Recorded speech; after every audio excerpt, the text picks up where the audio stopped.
A group that likes to throw their weight around on the forecheck, second night of a back-to-back. I guess how much did that kind of play into just the overall? Yeah, no, that's their game.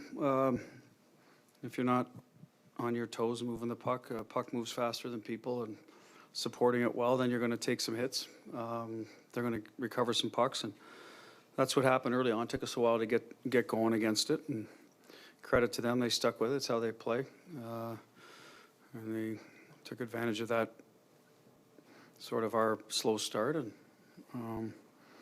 I think it had a lot to do with them gaining momentum throughout the game. We'll go Jesse, then Chris, then Chris. Jesse Granger at The Athletic. Can you tell us anything about Mark Stone, who left the game? No, I got nothing on him to report. Sure we'll have more news. I didn't see him after, but I didn't look for him, to be honest with you. I was going through some other stuff, so I'll check into him when I get back in there, and hopefully we'll have news for you tomorrow. Chris. Hey, Bruce. Chris Chapman, Fox Sports Las Vegas. The last couple nights, it had been the third period where you guys had kind of lost the game. Tonight, it was maybe the first two periods. So just how disappointing is it that you guys haven't been able to put 60 minutes together the last couple nights in here? Well, you want to win at home. Obviously, everybody does. You want to play the right way. Carolina, like I said, we give up a shorthanded goal at a bad time.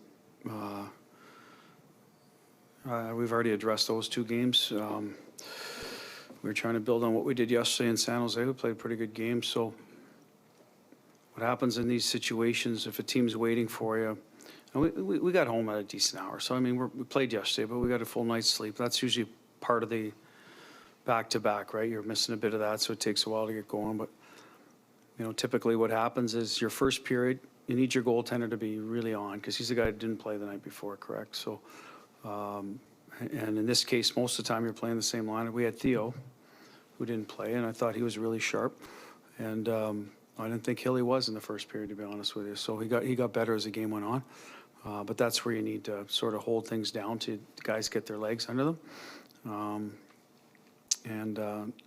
Having said that, it was still 2-1, right? And after the first, and it just seems like some pucks found their way through, and that's a bit their game. They go to the net, and those are the ones that, you know, early on, and to give your team some life and some juice, you need those saves. At the end of the day, we battled our way back and probably had some looks to tie the game at the end, so, but didn't work out. Chris.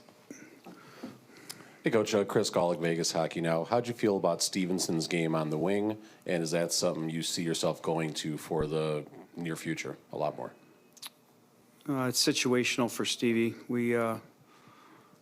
It's not ideal to move him to the wing with Jack being out. We're already down a top center. I did it the other day in San Jose to spark that line. I thought Carly's offense wasn't where it was earlier, Stevie and Stoney, and I thought they had a good game together, so I didn't think it would be a long-term thing, especially now having to play Ammo, who's played some center. Howie's played a lot in there as well, so we end up getting away from it early on.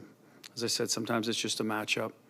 Carly left for a while anyway, so, I mean, there's not much to say there other than yesterday we talked about it to maybe Nick Waz's line has been doing a lot of the scoring for us, so maybe manufacture another kind of veteran line or scoring guys that have a resume of scoring, put them together and see if the two lines underneath can hold their own and check well, and see if your special teams do well. What happened the other night in San Jose was actually, you know, the guys got some goals in the bottom of the lineup. So that was good. So did Carly, obviously. But tonight, I mean, if you look at the game, it was their depth guys that scored. It wasn't O'Reilly's line that beat us tonight.